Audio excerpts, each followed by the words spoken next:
Okay, so ngayong araw ating pag-aralan kung paano natin makukuha yung common ratio.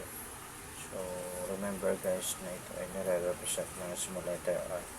So, hanapin natin ang common ratio ng given na sequence. So, unang-una ang maganda alamin kung ito ba ay example ng tinatawag na geometric sequence.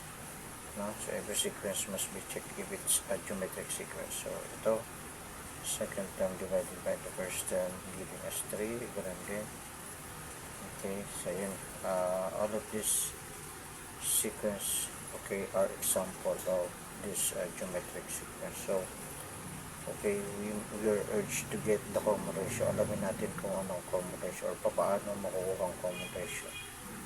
Okay, ano yung common ratio ng bawat isa. So, meron tayong 2, 6, 18, 54. So, the formula is second term divided by the first term. So, r is equal to 6 divided by 2. So, the quotient is 3. So, our r is 3. Okay. So, the answer is 3. So, even if we try the third term divided by the second term, so we try r is equal to 18, third term divided by the second term. So the answer is 3. Okay. So the common ratio for the number 1 is 3. So kung meron kang 2, 6, 18, 54, ang common ratio niya ay 3. So i-divide mo lang ang second term by the first term, or to be sure, the third term to the second term. Okay, next we have 10, 5, 2.5, 1.25. So, again, same pa rin, r is equal to second term, 5, divided by the first term, 10. Okay, so, you can divide both by 5. So, 5 divided by 5 is 1, 10 divided by 5 is 2. So, therefore, we have the common ratio of 1/2. So, r is equal to 1/2.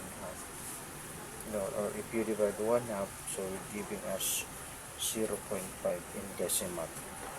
So, r is equal to 1/2. Okay. So, that's it. Even if you try the third term by the second term. Okay. So, that was the common ratio. Yan po ang common ratio natin, 1/2. Or the decimal, 0.5.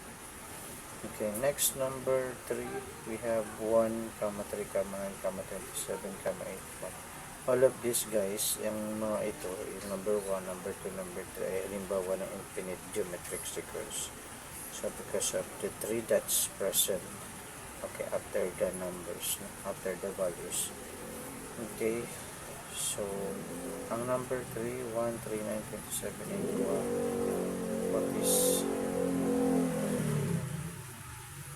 Okay, what is the common ratio? So, the second term is 3. R is equal to the second term divided by the first term, 3. Then the first term is 1, so giving us 3. Okay, kung halimbawa hindi ka pa sure, you try the third term and by the second term. So, R is equal to A3 all over A2.